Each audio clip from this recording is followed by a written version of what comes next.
आज शिष्टाचार की तमाम सीमाएं लांघने का वक्त आ गया है, क्योंकि जब घर की नींव को दीमक चाट रही हो तो मीठी बातें करना खुद के साथ गद्दारी होती है। आज बात सीधे उन निर्भक्षियों की करेंगे जो अन्न तो भारत माता का खाते हैं, लेकिन डकार अमेरिका के उस व्यवसायी जॉर्ज सोरोस के नाम से लेते हैं। नमस्कार, मैं हूं विनीत वाजपेयी और आप देख रहे हैं राष्ट्र धर्म संवाद। क्या आपको लगता है कि आप सुरक्षित हैं? अपने इस भ्रम को अभी इसी वक्त कचरे के डिब्बे में डाल दीजिए।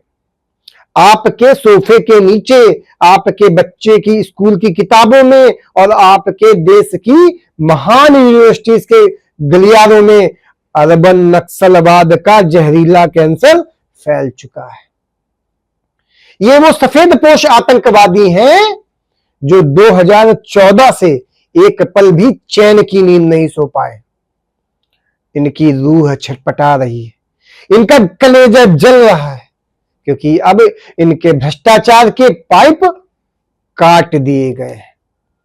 ये 2014 के बाद से सिर्फ एक ही इंतजार में बैठे हैं, कब मोदी जाएगा और कब यह देश फिर से घुटनों पे आ जाएगा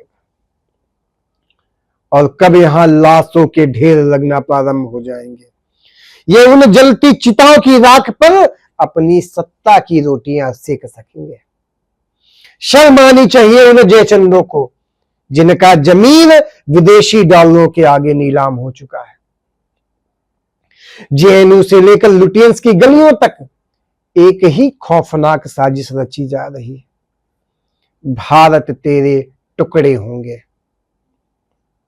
यह सिर्फ एक नारा नहीं है, यह इन नीच गद्दारों का संकल्प पत्र था, जिसे ये आज भी पूरा करने की फिराक में है। ये वो लोग हैं जिन्हें याकूब मेमन की फांसी पर दर्द होता है, जो अफजल गुरु की बरसी मनाते हैं, लेकिन जब बस्तर के जंगलों में या कश्मीर की वादियों में हमारा जवान तिरंगे में लपेट कर आता है तो इनके ड्राइंग रूम में जश्न मनाया जाता है। ये टुकड़े टुकड़े गैंग वाले भारत के लोकतंत्र के सबसे बड़े दुश्मन हैं, जो चाहते हैं कि देश 50 हिस्सों में बंट जाए ताकि इनके विदेशी आका यहां फिर से राज कर सके। जरा उस 93 साल के बूढ़े गिद्ध को देखिए जिसका नाम जॉर्ज सोरोस है, जिसने पूरी दुनिया में तबाही मचा रखी है।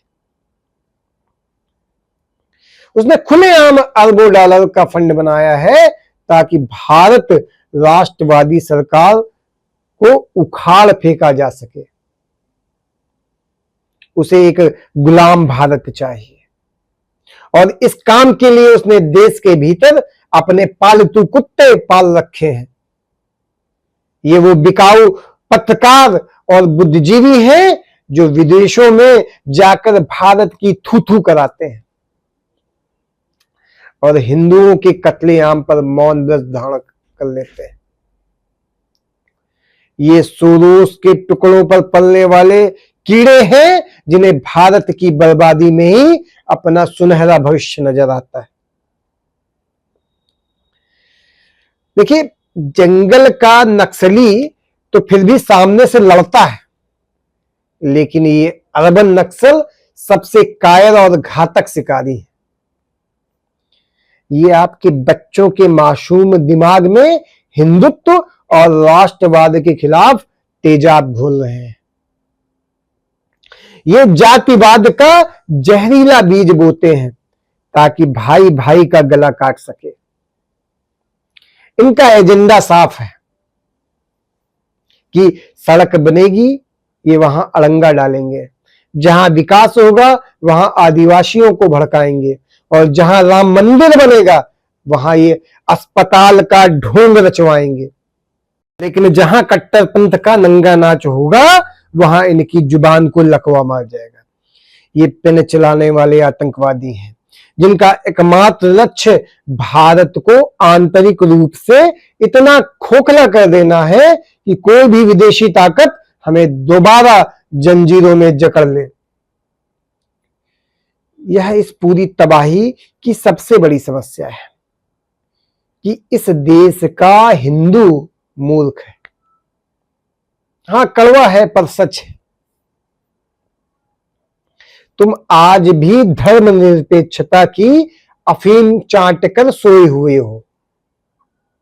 अरे मूर्खों, इतिहास के पन्ने पलट कर देखो। जब जब तुम बटे हो तब तब तुम्हारा नरसंहार हुआ है, और जिसे तुम भाईचारा और सहिष्णुता कह रहे हो, दुश्मन उसे तुम्हारी कायरता समझकर तुम्हारी गर्दन पर तलवार तेज कर रहा है। ये टुकड़े टुकड़े गैंग तुम्हारी इसी उदारता का मजाक उड़ाते हैं। वे जानते हैं कि तुम्हें गाली दो, तुम्हारी संस्कृति का अपमान करो, तुम फिर भी डेमोक्रेसी का राग अलापते रहोगे। अगर आज नहीं जागे तो याद रखना, तुम्हारे बच्चों के नाम पर ना धर्म बचेगा, ना संस्कार बचेंगे, ना ही बचेगा यह देश। और पिछले 10 सालों में जब भी भारत ने कोई ऐतिहासिक उपलब्धि की है, वह चाहे चंद्रयान हो, चाहे G20 हो, इन लोगों के सीने पर सांप लौटने लगता है। ये मोदी से नफरत नहीं करते, ये भारत माता की बढ़ती शक्ति से नफरत करते हैं, और ये चाहते हैं कि भारत फिर से वही 2014 से पहले वाला घोटालाग्रस्त, कमजोर और लाचार देश बन जाए, जो दुनिया के सामने हाथ फैलाता रहे। ये गद्दार आज भी वतन की मिट्टी की खुशबू से ज्यादा विदेशी फंड की गंध को पसंद करते हैं। लेकिन सुन लो गद्दारों, यह 2026 का जागृत भारत है। यहां अब तुम्हारी दाल नहीं गलेगी। यह संदेश हर उस व्यक्ति के लिए है जो भारत के खिलाफ साजिश रच रहा है। तुम्हारे दिन अब गिनती के हैं, और मेरे देशवासियों, उठो, पहचानो अपने उन असली दुश्मनों को जो तुम्हारे पीछे छिपकर बैठे हैं। ये तुम्हारी सेना पर शक करते हैं, ये तुम्हारे धर्म को गाली देते हैं, और जो विदेशी ताकतों का एजेंट बनकर काम करे वह तुम्हारा भाई नहीं हो सकता, वह तुम्हारा काल अवश्य हो सकता है। और इस वीडियो को एक ब्रह्मास्त्र की तरह इस्तेमाल करो, और इसे हर उस सोए हुए भारतीय के कान के पास ले जाकर बजाओ जिसकी रगों में खून नहीं, पानी बह रहा है। दिखा दो इन अर्बन नक्सलियों को कि भारत का शेर अब जाग चुका है, और वह गद्दारों का शिकार नहीं करता, वह गद्दारों की गर्दन मरोड़ कर रख देता है। याद रखना, राष्ट्र से ऊपर कुछ भी नहीं है, ना तुम्हारी जाति, ना तुम्हारा स्वार्थ। और अगर भारत सुरक्षित है तभी तुम सुरक्षित हो। और उठो, इन आस्तीन के सांपों का फन कुचल दो, तभी तुम्हारी भविष्य की पीढ़ियां बच पाएंगी, अन्यथा बहुत ही दुर्लभ समय आने वाला है। आज के अंक में इतना ही, मिलते हैं अगले अंक में। आपसे अनुरोध है कि चैनल को सब्सक्राइब अवश्य करें तथा लाइक और शेयर करना ना भूलें। धन्यवाद।